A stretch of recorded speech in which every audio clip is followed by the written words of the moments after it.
Well, it's our pleasure to have Coach Bobby Klinck of the Sand Springs Sandites with us as we, of course, talk about the season that they've had, 3-0 start. Coach, thank you for joining us. I know that you've got to be in a pretty happy place at Sand Springs right now.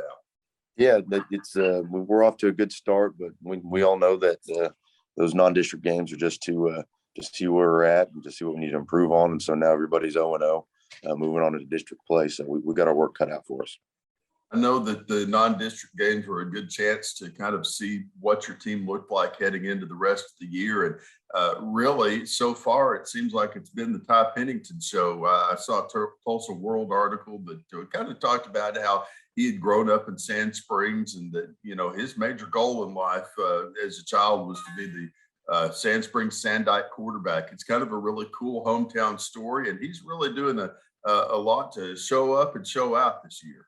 Yeah, he's kind of a throwback, you know. I mean, quarterbacks, especially in this area, when they're hopping from school to school, and that was never in his mind. He wanted to be the quarterback of the Sandites. You know, he's a two sports star for us. You know, he's also a really good baseball player. So we feel that, you know, he hadn't got to go to the camps and the 7-on-7s that most quarterbacks do, and we feel that's kind of why his recruiting in where it needs to be. So if he keeps having days like he had last Friday, that's going to pick up for him really fast. I know that when you take a look at what you have, kind of talk about some of the other players that have made an impact so far this year and who's really stepping up for you in these first 3 weeks of play.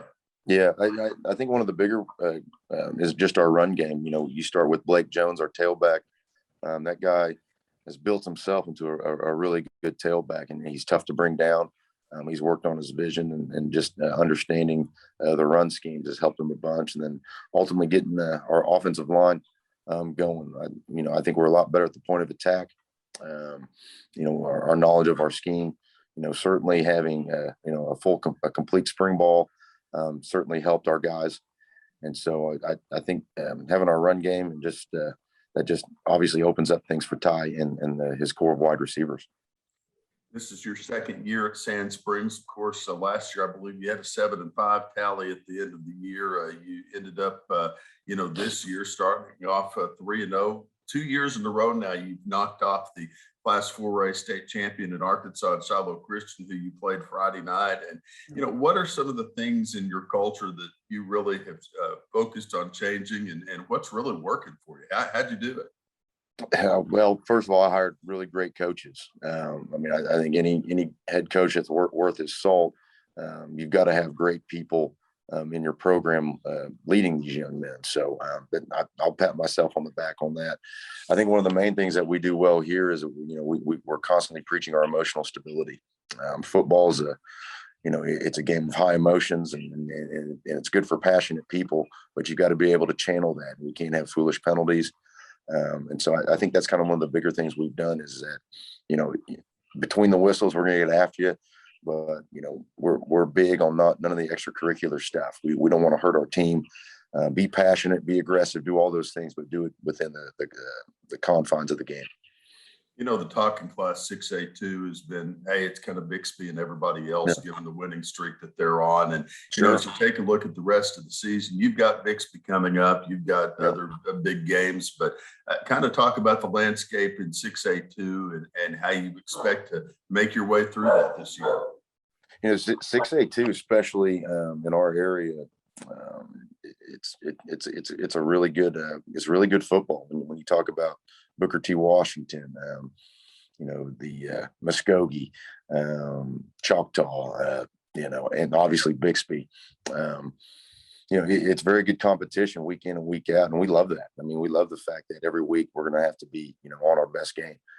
Every team in our district causes it's a different challenge, and so each week game planning, it's a challenge. It's a challenge for our staff, and it's a challenge for our kids, and when you're in a place, you want great competition, and that's what we have at 6A2, especially in our district. This Friday, talk about this upcoming game, what that looks like for you and the start of district play. Yeah, so Ponca City comes into town. They're coached by Scott Harmon, and they're an old school smash mouth football team. They're going to be coming out in a bunch of heavy personnel. and try to run the ball down our throat. And so we've got to be prepared for that.